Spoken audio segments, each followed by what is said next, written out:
I want to take a few minutes to walk you through how to set up your group page, which will be the way that other people can find your group as we promote it from the church, or you can point people to it, send a link out via social media or email to those that you know to invite them to it. But this is how they'll be able to see what you're studying, when you're meeting, and be able to sign up for your group. And then you'll be able to also continue to use it throughout the group if you want to post resources or to keep people in the loop about events happening in your group.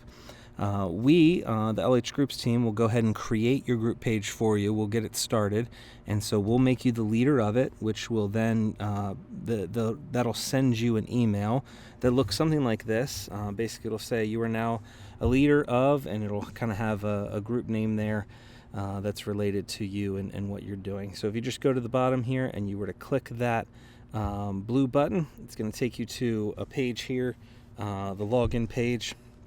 Your username will be whatever email address that previous email was sent to, and then you may already have a login password from other things that happen in the church, whether that's giving or if you're on one of our movement teams when you have to log in. If you don't have a login, you can just click the Need a Password button. Once you've logged in, you'll come to this page, which is the beginning of the back end of your group page. It starts on this members page. You can see your navigation over here on the left-hand side. It starts on the members page, which is a list of everybody who is in your group. Now, I've pre-populated this group just for our own reference, but your group will start out with probably just you and then whoever your co-leader or co-leaders are already put in here. But as people request to join your group, they will pop up here, and you'll have the option to either accept or decline those requests, as well as message anybody who might have reached out if need be. But as they are approved, they'll be added into this bottom part of the list. You're also able to manually add people by clicking this Add Member button and then searching by either name or email. But this is really kind of the main page of the back end of your group. It's where you're able to keep track of who's leading. You are able to select everybody or select just individuals. And that really comes into play here, as if you want to message people, you click that email button and it'll send it to everybody.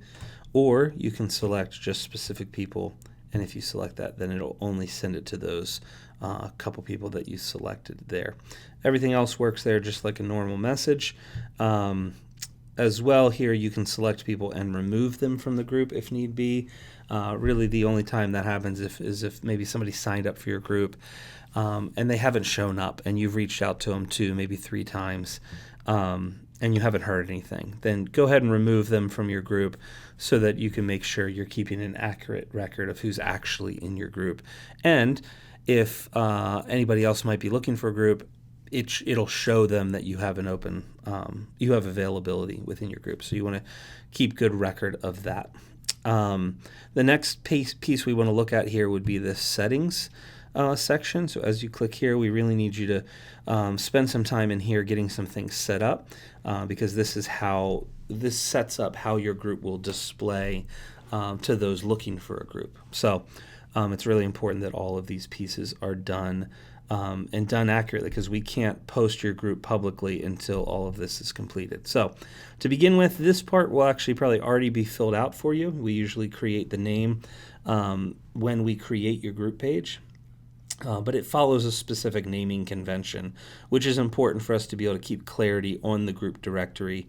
As people are searching, they're able to see a very consistent pattern of how the groups are named. So it starts with open to. Is it open to men only? Is it open to women only? Is it open to everyone or young adults? We kind of categorize that by a few different items. Next would be it's with, so it's open to anyone with whoever's leading it. So if it was me, with Dave Corbin, or if it was me and my wife, with the Corbins. And then it would be followed by where your group is meeting. So in Glen Burnie or in Pasadena or whatever the case might be. If you're meeting online, it could just say online. Next would be the image section. You can upload an image here. We prefer it to be a photo of you and your co-leader. People searching for a group being able to see, okay, who's the leader? Who am I looking for? The recognition, it begins the connection even before you all meet on your first group night. So you can upload your photo there. Groups do need to have a photo there in order for us to make the group public. Some optional things, one would be you can enable chat. The chat feature is available whether they access through the website or through the Church Center app, but it works just like kind of a group text in a way where it's just your group and everybody can kind of chat and communicate back and forth through the app. So you're able to enable that if you would like. I would recommend making it so that only leaders can create new conversations. That just keeps things from getting a little out of hand as people try to figure things out. A little further down, we have some more of what your group page will look like. And so this is where you can put a description of your group. We ask that you replace this bracketed section here with a description about, okay, what's your group about? What are you all focusing on? Any kind of important details that somebody would need to know about your group before they join. And then again, if you would just replace this bracketed section with either yes or no about whether you're providing childcare. Again, a few other things that you can choose to do. You can put your contact email if you want that listed on the group's page. That is totally optional and up to you. You can also allow it to show your leader's name, although that's already covered up above. And then I would not recommend clicking Show Event Schedule to people who have not joined your group yet. I don't think they need to see that information until they've joined. But you can show what your meeting schedule is like. And so you can, if you would, again, just replace the bracketed with what day of the week are you meeting and what time does your group start. With all of these options, please make sure you're clicking the green Save button. That applies to really any of these sections where you have to type any text in. If you would just make sure to hit that green Save button, otherwise it will not save and you'll be frustrated because you have to go back and do it again. The tag section we'll take care of. You don't need to worry about that. When it comes to location, if you're meeting online, you can put in your Zoom link or Google Meet link, whatever it might be, and people will be able to find that on your group page. You can click, make sure, again, you click Save. If you have a physical address, you can click here. You can create a new location, name the location, and then put in the address. It will show not like specific pinpoint, this is the house you live in, but it will show kind of a general area, in this neighborhood or this kind of section of Pasadena or whatever it might be. You can put that there. Again, that's optional. That's not something you have to do. And then at the very bottom, there's a few things when it comes to event defaults. And we're going to talk more detail about events here in a second. But here you can set some defaults for how events are set up. And events are really just, hey, if you're meeting weekly, you want an event for each week you're going to meet during the semester. And then even beyond kind of your recurring weekly meetings or every other week meetings, if you are going to do a one-off, hey, we're going to meet on a Saturday and all go to the park together or whatever it might be, you can create events that people can interact with in multiple ways. And so some of that is shown here. You can set the default for when reminder emails go out or even if reminder emails go out. By default, reminder emails are turned on and they're set to 3 days before. That just means if you have an event coming up on Wednesday, 3 days before that, an email will go out to everybody in your group. Hey, remember this event's coming up on Wednesday. And you can change that to anywhere between 1 day before and 10 days before, but the default is 3 days before. And if you don't want reminder emails, you can just click there to turn it off. And then with reminder emails is the option for RSVPs. So by default, RSVPs are turned on. That just means when that reminder email comes out, it's going to ask, are you coming? And they can respond yes, no, or maybe. That can be helpful if you're kind of planning an event. Some people don't find it as helpful, so you do have the option to turn it off by default, or you can turn it off event by event if you'd rather. The other thing that will be helpful is if you add your meeting schedule here. So say you're meeting weekly on Mondays from 6 to 8. You can save that, and that will set up the default meeting schedule, which means when we come back up here to the Events tab, this is where all of our events would be hosted. So we can create a new event and we can select, we can say, test group event. We can put a description here. You don't have to. Just know that that description will be sent out in every reminder email. So typically the description is about your group, but you don't have to put anything there. You can see that by default it changed the next available Monday from 6 to 8. That's based on the defaults we set. But really, we want to go, hey, the first Monday we're going to meet is February 10th from 6 to 8. We repeat weekly, and we can look at, hey, we're probably not going to end till the 21st of April. So this date here is the last date that your group would meet for the semester.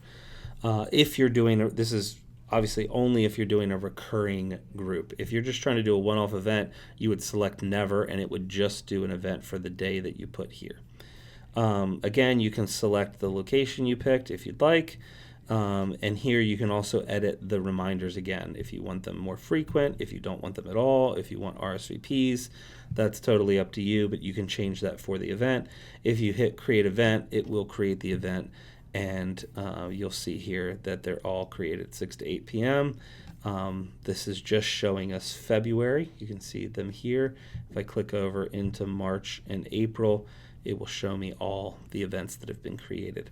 Over here, as people RSVP, you'll see the RSVP, so it might say 10 yeses and 5 nos and 3 maybes. You'll be able to keep track of that, as well as resend the reminder manually if you would like.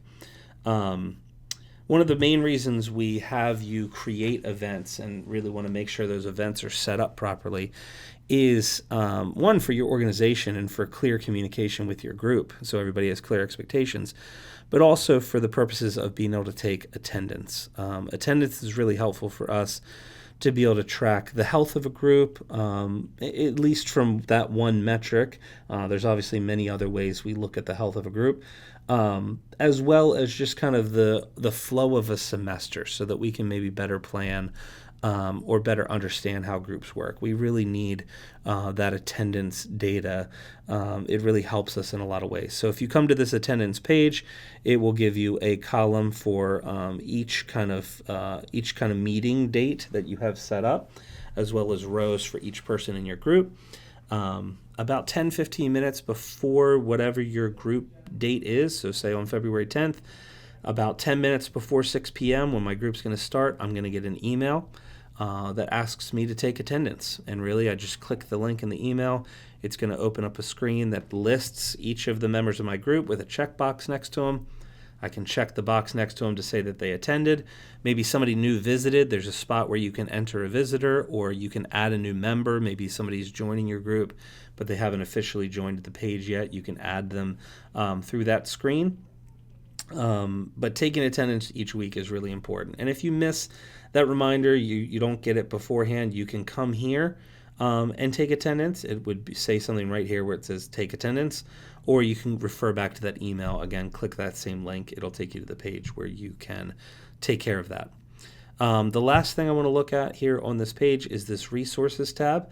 This is a place where you can add all sorts of resources. Maybe your group is going through, you've committed to fasting together and you want to share a resource on fasting. You can add that resource here, and people can come to it through the app or through the website. They can access it through your group page to get to that item. Maybe it's a video, an image, a PDF, some sort of document, Word doc, whatever it might be.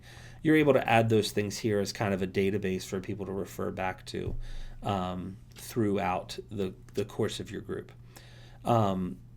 That said, this is the back end of your group, and really we're doing the work on the back end so that we can set up the front end. So if I click here, view on Church Center, it's going to take me to what my public facing page would be. Now, I haven't done any of the information, so right now it's got these default kind of things, but yours would show what your group name is, the picture you selected, your description that you wrote, whether you have childcare or not. And then this is the button people would see. They would click to request to join. Now, if somebody is in your group and they come to this page, they would see a few extra things like the list of your event schedule, when your next events are. Any resources that you have available would be listed here so people can click on them right on this page, but this is what people would see. And it's really important that we have these set up before we start our promotion, because that is, without having these set up properly, we can't make your group public, which means people can't see it, which means people aren't able to join it if they'd like. So we just ask that you go through what we just walked through, making sure all your settings are correct, your names are proper and they've been saved, all of that's in proper order, and that all of your events have been set up properly. At least your recurring events. And we understand you might have other events that you add throughout the semester, but your recurring weekly events, we ask that they be all set up.